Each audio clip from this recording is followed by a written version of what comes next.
Welcome to the channel only mathematics. আজকে আমরা বায়োট-সেভার্টস লর কিছু অ্যাপ্লিকেশন নিয়ে ডিসকাশন করব। ওকে, আমরা লাস্ট ডেতে বায়োট-সেভার্টস ল পাইছি। বায়োট-সেভার্টস লর সাহায্যে আমরা কি করতে পারি, একটা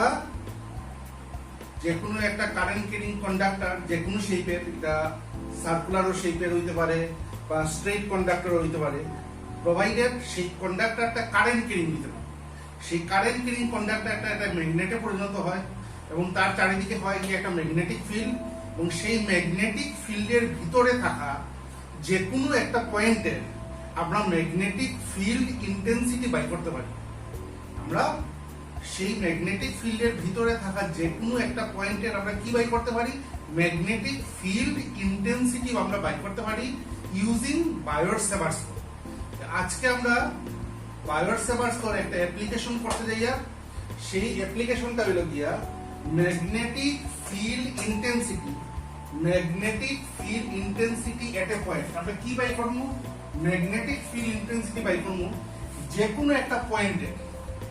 ঠিক আছে, সেই পয়েন্টটা থাকতে লাগবে ম্যাগনেটিক ফিল্ডের ভিতরে। আর due to a long straight conductor carrying current, একটা লম্বা স্ট্রেট কন্ডাক্টর, লম্বা একটা straight conductor carrying current. Okay, একটা current carrying long conductor, long straight conductor, তার মধ্যে দিয়ে যখন কারেন্ট ফ্লো করবো, একটা লম্বা স্ট্রেট কন্ডাক্টরের মধ্যে দিয়ে যখন কারেন্ট ফ্লো করবো, সেই স্ট্রেট কন্ডাক্টরটা ম্যাগনেটে পরিণত হইব আর তার চারিদিকে হইব ম্যাগনেটিক ফিল্ড। সেই ম্যাগনেটিক ফিল্ডের ভিতরে আমরা যে কোনো একটা পয়েন্টের কি বাই করবো, আমরা ম্যাগনেটিক ফিল্ড ইন্টেন্সিটি বাই করবো ইউজিং বায়োট-সেভার্টস ল। দেখো, একটা লম্বা স্ট্রেট কন্ডাক্টর আমরা নিছি, লম্বা একটা স্ট্রেট কন্ডাক্টর, ঠিক আছে, লং স্ট্রেট কন্ডাক্টর, তার নাম দিছি এবি। এবি ওকে, সেই কন্ডাক্টর দিয়ে একটা কারেন্ট যা, কারেন্টের নাম হলো আই। কারেন্ট যদি কন্ডাক্টর দিয়ে যায়, তার চারিদিকে হইব ম্যাগনেটিক ফিল্ড, তার চারিদিকে কি তৈরি হইল, ম্যাগনেটিক ফিল্ড। সেই ম্যাগনেটিক ফিল্ডের ভিতরে থাকা একটা পয়েন্টের নাম পি। সেই পি পয়েন্টের আমরা কি বাই করব, ম্যাগনেটিক ফিল্ড ইন্টেন্সিটি বাই করব। সেই পি পয়েন্টের আমরা কি বাই করব, ম্যাগনেটিক ফিল্ড ইন্টেন্সিটি ইউজিং বায়োট-সেভার্টস ল। দেখো, এই যে লম্বা কন্ডাক্টর আছে যার নাম এবি, তার মধ্যে দিয়ে ছোট্ট একটা টুকরা লইলাম, একটা এলিমেন্ট লইলাম, ছোট্ট একটা টুকরার এলিমেন্ট। সেই ছোট্ট টুকরাটার নাম হলো X Y, capital X capital Y. আর তার এই এক্স ওয়াই এর লেন্থ ধরছি আমরা ডিএল। এক্স ওয়াই এর লেন্থ ধরছি ডিএল। পুরাটার লেন্থ যদি এল হয়, এর থেকে এ বি হইলো কি পুরা কন্ডাক্টর, সেই কন্ডাক্টর থেকে আমরা ছোট্ট একটা টুকরা লইছি, সেই ছোট্ট টুকরাটার নাম রাখছি এক্স ওয়াই। সেই এক্স ওয়াই এর লেন্থ হলো ডিএল। আর ডিএল এর মিড পয়েন্ট থেকে, ডিএল এর মিড পয়েন্ট থেকে পি পয়েন্ট পর্যন্ত ডিসটেন্স হলো এক্স। ডিএল এর মিড পয়েন্ট হলো ও, সরি, ডিএল এর মিড পয়েন্ট হলো ও, বা এক্স ওয়াই এর মিড পয়েন্ট হলো ও। সেই মিড পয়েন্ট থেকে পি পয়েন্ট পর্যন্ত ডিসটেন্স হলো কি এক্স। ওকে, আমরা জয়েন করছি, ওপি জয়েন করছি, ওই ওপিটা হইছে এক্স। তারপরে পি থেকে এবি এর উপরে, পি থেকে পি পয়েন্ট থেকে এবি কন্ডাক্টরের উপরে একটা পারপেন্ডিকুলার ড্র করছি। সেই পারপেন্ডিকুলারের নাম পিএম। সেই পিএমটা হলো আর, পিএম এর নাম রাখছি আর রাখছি। এখানে একটা অ্যাঙ্গেল হইছে, এখানে একটা অ্যাঙ্গেল হইছে ওপি আর পিএম এর মধ্যে, ওপি আর পিএম এর মধ্যে একটা অ্যাঙ্গেল হইছে আলফা। ওকে, আর কারেন্টের ডাইরেকশন তো এইদিকে গেছে, কারেন্টের ডাইরেকশন, কারেন্টের ডাইরেকশন আর ওপির মধ্যে অ্যাঙ্গেল হইছে থিটা। আমরা কতদিনও পাইছি সাইন থিটা ওই একটা টার্মের লগে ডিপেন্ড করে হইলো গিয়া ম্যাগনেটিক ফিল্ড ইন্টেন্সিটি। বায়োট-সেভার্টস লতে আমরা পাইছি সেই থিটাটা হইলো কি এই থিটাটা, এই যে অ্যাঙ্গেল থিটা, এটা হইলো কি ওইটা কারেন্টের ডাইরেকশন। কারেন্টের ডাইরেকশন আর ওপির মধ্যে অ্যাঙ্গেল হইছে কি থিটা। ওকে, আচ্ছা, আর এখানে একটা রাইট অ্যাঙ্গেল ট্রায়াঙ্গেল বনছে, একটা রাইট অ্যাঙ্গেল ট্রায়াঙ্গেল বনছে। সেই রাইট অ্যাঙ্গেল ট্রায়াঙ্গেলের তিন কোণের সমষ্টি বা sum of three angles is 180 degree. 180 degree যদি হয়, এর মধ্যে এই অ্যাঙ্গেলটা হলো 90 ডিগ্রি, এই অ্যাঙ্গেলটা 90 ডিগ্রিতে, বাকি দুইটার সাম হইব কি theta plus alpha equal to 90 হইব। এই অ্যাঙ্গেলটা যদি 90 হয়ে যায়, তো বাকি দুইটা অ্যাঙ্গেলের সাম মানে theta plus alpha equal to 90 হইব। আর ও পয়েন্ট থেকে এম পয়েন্ট পর্যন্ত, ও পয়েন্ট থেকে এম পয়েন্ট পর্যন্ত ডিসটেন্স আমরা রাখছি এল, নাম দিছি এল। ওকে, এখন দেখো, আমরা এখানে here here PM equal to কত ধরছি আমরা, পিএম ইকুয়াল টু আর ধরছি মনে হয়। OP ইকুয়াল টু কত ধরছি OP ইকুয়াল টু x ওকে এখন এই DL এর লিগা DL মানে বুঝায় তো xy DL মানে xy এই xy এর লিগা p পয়েন্টের ইন্টেন্সিটির নাম রাখলাম dB dB xy এর লিগা xy মানে DL যেহেতু DL এর লিগা স্মল এলিমেন্ট তো স্মল এলিমেন্টের লিগা ম্যাগনেটিক ফিল্ড ইন্টেন্সিটির নাম আমরা b দিতাম না দিমু dB ঠিক আছে আর আস্থা কন্ডাক্টরের লিগা আস্থা কন্ডাক্টর যখন লইমু তখন p পয়েন্টের ইন্টেন্সিটি হইব b আস্থা কন্ডাক্টরের লিগা p পয়েন্টের ইন্টেন্সিটি হইব b আর xy লিগা স্মল এলিমেন্ট তার লিগা p পয়েন্টের ইন্টেন্সিটির নাম হইব গিয়া dB dB equal to according to Biot-Savart law mu naught by 4 pi I dl sin theta by x square এখানে ডিসটেন্সটা r না এখানে অ থেকে p পয়েন্ট পর্যন্ত ডিসটেন্সের নাম r রাখছি না রাখছি আমরা x তাইলে I dl sin theta by x square খেয়াল করছো যে অন্যদিন আমরা এই ডিসটেন্সটারে x সরি r ধরি আজকে এই ডিসটেন্সটারে x ধরছি তাইলে এখানে আইবো I dl sin theta by x square okay now from triangle OMP right angle triangle দেখো OMP আছে right angle triangle OMP theta plus alpha equal to 90 degree মানে পাই বাই 2 right angle triangle এর একটা কোণ যদি 90 ডিগ্রি হয় বাকি দুটার সাম হইব কি আরো 90 এখান থেকে লেখা যায় theta equal to pi by 2 minus alpha okay that implies sin theta equal to sin because এটা sin লইলাম pi by 2 minus alpha that implies sin theta equal to cos alpha এটারে দুই নম্বর ইকুয়েশন দিয়ে রাখলাম এখানে লিখে রাখি পরে কাজে লাগবে আমরা sin theta equal to cos alpha by 2 এটারে আমরা দুই নম্বর ইকুয়েশন এখানে সাইডে লিখে রাখলাম তো ভাই কেন স্যার এই sin theta equal to cos alpha হইলে আমরা সুবিধা কি দেখো কেন এক নম্বর ইকুয়েশনে sin theta আছে এক নম্বর ইকুয়েশনে sin theta আছে তার জায়গাতে আমরা কত বসাইতে পারমু sin theta এর জায়গাতে কত বসাইতে পারমু cos alpha বসাইতে পারমু ওকে এখন আবার same triangle again from same triangle দেখো এখন again from delta OMP same triangle থেকে cos alpha equal to কত লেখা যায় cos alpha base by hypotenuse same triangle থেকে cos alpha equal to base by hypotenuse মানে MP by OP MP হলো গিয়ে R MP টা দেখো R আর OP টা হলো X R by X তারপর এটারে x রে ওইদিকে নিয়ে এলাম x রে যদি ওইদিকে নিয়ে আর cos রে যদি cos alpha রে যদি ওইদিকে নিয়ে যাতে x equal to r by cos alpha তো এটা লেখার অর্থ কি তা স্যার এটা কোনো কাজে লাগবে না আমরা দেখো স্যার এখানে একটা x স্কয়ার টার্ম আছে x স্কয়ার টার্ম আছে সেই x স্কয়ারের জায়গাতে আমরা কত বসাইতে পারবো x স্কয়ারের জায়গা 3 নম্বর ইকুয়েশন হিসাবে আমরা কত বসাইতে পারবো r square by cos square alpha r square by cos square alpha বসাইতে পারবো আমরা এটা আমরা লিখে রাখি সাইডটা আমরা কাজে লাগবে x square equal to r square by cos square alpha এটা 3 নম্বর ইকুয়েশন এটা একটু পরে আমরা কাজে রাখব আবার again from same triangle দিকে tan alpha equal to লেখা যায় OM by MP দেখো tan alpha equal to কত লেখা যায় tan alpha equal to লেখা যায় OM by MP okay OM মানে পারপেন্ডিকুলার আর MP মানে হলো যে base perpendicular by base equal to L by R L O থেকে M পর্যন্ত হইলো যে O থেকে M পর্যন্ত হইলো L আর এটা হলো R L by R that implies L equal to R tan alpha L equal to R tan alpha cross multiplication করলে এখন দুই সাইড যদি আমরা ডিফারেনশিয়েট করি তাহলে লেখা যাবে DL equal to ডিফারেনশিয়েশন করলে কি দাঁড়াবে DL equal to R তো কনস্ট্যান্ট এই ডিসটেন্সটা কনস্ট্যান্ট R জায়গা তো হইলো আর tan alpha রে করলে sec square alpha d alpha এটা হলো আমরা 4 নম্বর ইকুয়েশন এইটাও লিখে রাখি DL equal to DL টা আমরা বসাইতে পারবো কেন এক নম্বর ইকুয়েশনে তো DL বসানোর জায়গা আছে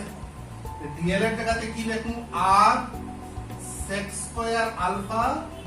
d alpha এটা হলো 4 নম্বর ইকুয়েশন ওকে এইটার টোটাল আমরা এখন পর্যন্ত 4টা ইকুয়েশন পাইছি এবং 2 নম্বর 3 নম্বর আর 4 নম্বর যে ইকুয়েশন আছে এইগুলা নিয়ে এক নম্বরে বসাইবো এক নম্বর ইকুয়েশনে নিয়ে বসাইবো আমরা তখন নাও from equation 1 we get dv equal to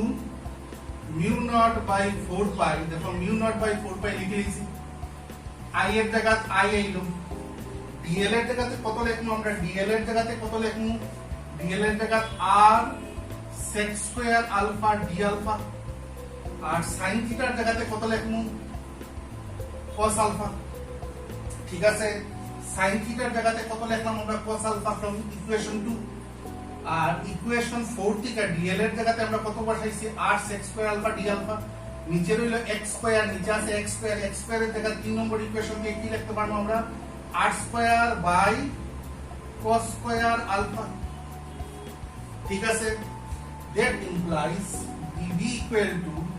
mu naught by 4 pi i r একটা ক্যান্সেল হইব নিচে একটা r থাকবো sec square alpha d alpha ওকে আর cos square alpha রে যদি আমরা লিখি যে cos alpha লিখে রাখি এখন 1 by cos square alpha equal to sec square alpha 1 by cos square alpha equal to sec square alpha এই sec square alpha আর এই sec square 1 by cos square alpha equal to sec square alpha এটা cancel গেল গিয়া তা ultimately dv equal to কত দাঁড়াইলো গিয়া mu naught by 4 pi i cos alpha d alpha by r এটা 5 নম্বর equation দিলাম এই যে dv যেটা বাইলো এটা হলো magnetic field intensity at point p dv টা হলো গিয়া magnetic field intensity at point p due to xy মানে dl xy মানে dl dl এর জন্য p পয়েন্টে dl এর জন্য p পয়েন্টের ইন্টেন্সিটি কত বাইছে mu naught by 4 pi i cos alpha d alpha by r ওকে এখন আমরা আস্থা কন্ডাক্টরের লিগা পুরা কন্ডাক্টর মানে ab এই ab এর লিগা আমরা ab এর লিগা p পয়েন্টের ইন্টেন্সিটি বাই করব এই ab এর লিগা p পয়েন্টের ইন্টেন্সিটি বাই করব একটু আগে এখন পর্যন্ত আমরা xy এর লিগা p পয়েন্টের ইন্টেন্সিটি বাই করছি যেটার নাম dv আর আস্থা কন্ডাক্টরের লিগা যদি p পয়েন্টের বাই করতে হয় তাহলে আমরা কি করব এটা জয়েন করব জয়েন করলাম ঠিক আছে এখন এটা হলো রেফারেন্স লাইন এনপি যে পার্পেন্ডিকুলার এটা রেফারেন্স লাইনের নিচের অ্যাঙ্গেলটা আমরা দিলাম θ1 এই অ্যাঙ্গেলটা হলো কি θ1 আর এই অ্যাঙ্গেলটা এটার নাম দিলাম θ2 তার মানে আলফার লোয়ার লিমিট হইব গিয়া θ1 আর আপার লিমিট হইব গিয়া θ2 এখন আমরা বাই করতাম আস্থা কন্ডাক্টরের লিগা আস্থা কন্ডাক্টর মানে এবি লিগা p পয়েন্টের ইন্টেন্সিটি কেমনে বাই করব দেখো এখন নাও the magnetic field intensity at point p due to the conductor AB আস্থা কন্ডাক্টর লইয়া এখন xy না আস্থা কন্ডাক্টর তখন কিটা হইব আস্থা কন্ডাক্টরের লিগা p পয়েন্টের ইন্টেন্সিটি রে b গুণ xy এর লিগা p পয়েন্টের ইন্টেন্সিটি হইছে dv আর আস্থা কন্ডাক্টরের লিগা p পয়েন্টের ইন্টেন্সিটি হলো b কেমনে ভাইবো dv রে ইন্টিগ্রেশন করিয়া লিমিট dv থেকে b বাই দিলে লিমিট 0 টু b হইতে লাগে that implies b equal to integration dv এর এক্সপ্রেশন আমরা কত পাইতাম mu naught by 4 pi 5 number expression যেটা আসলো i cos alpha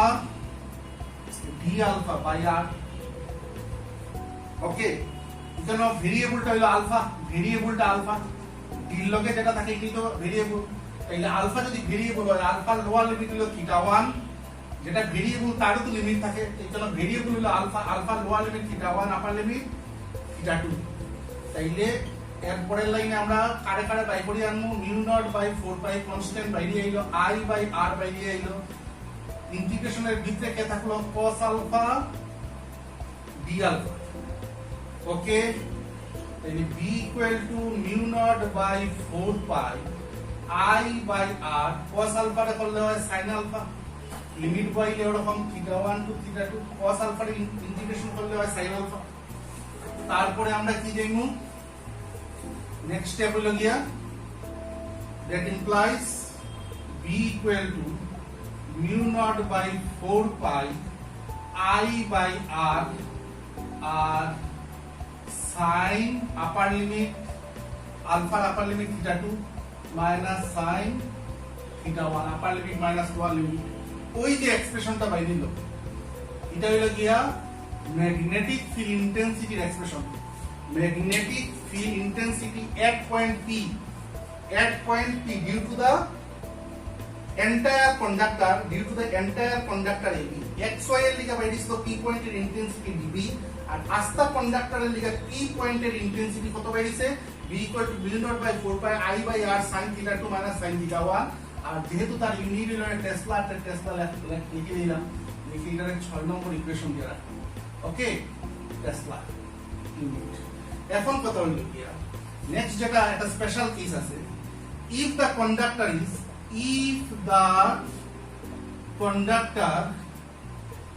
is infinitely long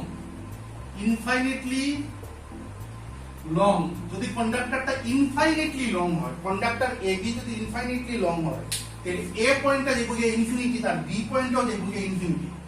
A পয়েন্টটাও infinity তার B পয়েন্টটাও হইলো গিয়ে ইনফিনিটি ঠিক আছে ইনফিনিটি পর্যন্ত যাবে গিয়ে এটা যদি ইনফিনিটি পর্যন্ত A পয়েন্ট আর B পয়েন্ট যদি ইনফাইনাইটলি লং কন্ডাক্টরটা যদি ইনফাইনাইটলি লং হয় A পয়েন্ট আর B পয়েন্ট যদি ইনফিনিটিতে যায় গিয়া তাহলে এই লাইনটা যে তেরা হয়ে যাইছে তখন এটা প্রায় সোজা হয়ে যাইবে ওরকম সোজা হয়ে যাইবে কারণ ইনফিনিটি থেকে টানি আর তো ইনফিনিটি এ তো এ পয়েন্টে গেছে গিয়ে ইনফিনিটি পয়েন্ট থেকে যদি আমরা টানি তাহলে তেরা হয়ে যাইতো না প্রায় সোজা হয়ে যাইতো সেই বি পয়েন্টটাও তো ইনফিনিটি গেছে গিয়ে এখান বি পয়েন্ট যদি ইনফিনিটি যায় গিয়ে বি পয়েন্ট থেকে যদি আমরা লাইন টানি প্রায় সোজা হয়ে যাইবো তখন থিটা 1টাও হইব গিয়ে থিটা পাই বাই 2 আর থিটাটাও তো থিটা 2টাও হইব গিয়ে পাই বাই 2 মানে দুটোটা অ্যাঙ্গেল তখন 90 ডিগ্রি হইব থিটা 1 আর থিটা 2 দুটোটা অ্যাঙ্গেল 90 ডিগ্রি হইব বুঝা যাচ্ছে আমার কথা A পয়েন্টে ইনফিনিটি গেছে আর B পয়েন্টে ইনফিনিটি কারণ ইনফাইনাইটলি লং কন্ডাক্টর হইলে A পয়েন্টে ইনফিনিটি গেলে গিয়া এখান থেকে A পয়েন্ট থেকে যদি আমরা লাইনটা নিই P পয়েন্ট পর্যন্ত তো এই লাইনটা OP এর লগে পারপেন্ডিকুলার হইব OP না PM এর সঙ্গে এই লাইনটা কি হইব পারপেন্ডিকুলার হইলে থিটা 2টা হইব গিয়া পাই বাই 2 মানে 90 ডিগ্রি আর থিটা 1টা হইব কারণ B পয়েন্টে ইনফিনিটি গেছে গিয়া তাইলে B পয়েন্ট থেকে যদি আমরা লাইন টানি সেই লাইনটা ডটেড লাইন যেটা টানছি এটার সঙ্গে PM টা হইব গিয়া পারপেন্ডিকুলার হইলে এই অ্যাঙ্গেলটা হইব গিয়া 90 ডিগ্রি এটারে ধর্ম মাইনাস পাই বাই 2 আর এটারে ধর্ম প্লাস পাই বাই 2 তবে এখানে স্যার একটা মাইনাস পাই বাই 2 একটা প্লাস পাই বাই 2 এটারে রেফারেন্স লাইন ধরছি এটা PM টা ধরছি আমরা রেফারেন্স লাইনের নিচে থাকলে হইলে নেগেটিভ আর রেফারেন্স লাইনের উপরে গেলে কি হইব পজিটিভ তখন আমরা কি হইব থিটা 1 টা হইব গিয়া মাইনাস পাই বাই 2 আর থিটা 2 টা হইব গিয়া প্লাস পাই বাই 2 তখন আমরা এই এক্সপ্রেশনটা লিখতে লিখতে পারি b equal to mu naught by 4 pi I by r sin pi by 2 theta 2 জায়গা কত পাইলাম pi by 2 minus sin theta 1 এর জায়গা minus pi by 2 দেখো স্যার ওখান থেকে এই লাইনটা লিখছি ওই এক্সপ্রেশন থেকে এইটা আসছে that implies b equal to mu naught by 4 pi I by r sin pi by 2 R sin minus theta equal to minus sin theta আমরা জানি sin minus theta equal to minus sin theta এই মাইনাসটা সামনে এই দিব তে plus হয়ে যাব sin pi by 2 okay that implies b equal to mu naught by 4 pi I by r R sin pi by 2 এর ভ্যালু হলো গিয়া মানে 90 ডিগ্রি ভ্যালু 1 এটা 1 plus 1 2 যে 2 এটা 1 plus 1 2 that implies b equal to 2 এ যদি যাই যাতে mu naught by twice pi I by r tesla ওই বাইরে গেল এক্সপ্রেশন আর এক্সপ্রেশন ম্যাগনেটিক ফিল্ড ইন্টেন্সিটির এক্সপ্রেশন কোন পয়েন্টের P point magnetic field intensity at point P due to infinitely long কন্ডাক্টরটা যদি ইনফাইনাইটলি লং হয় আর ইনফাইনাইটলি লং কন্ডাক্টর না হইলে এই কেস এই এক্সপ্রেশনটা যদি ইনফাইনাইটলি লং না হয় আর যদি ইনফাইনাইটলি লং হয় কন্ডাক্টরটা তাইলে কত বাইরেলো b equal to mu naught by twice by I by r Tesla okay this is the one of the application of Biot-Savart's law আজকে আমরা এই একটা অ্যাপ্লিকেশনই করলাম Biot-Savart's law পরের দিন আমরা অন্য অ্যাপ্লিকেশন করব Biot-Savart's law okay thank you.